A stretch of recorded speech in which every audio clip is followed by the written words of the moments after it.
लाच स्वीकारताना पोलीस नाईक जाळ्यात. पंढरपुरातील घटना. गुन्हा दाखल न करण्यासाठी मागितली रक्कम.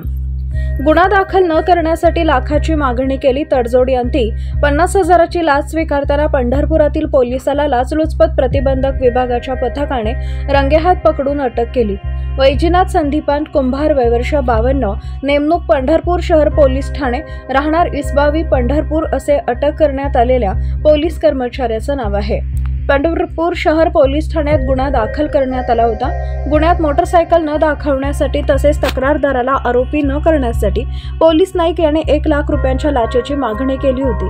तडजोडी अंती 50,000 रुपये देण्याचे ठरले. याबाबत तक्रारदारांनी लाचलुचपत प्रतिबंधक विभागाकडे तक्रार केली. त्यानुसार सापळा रचण्यात आला.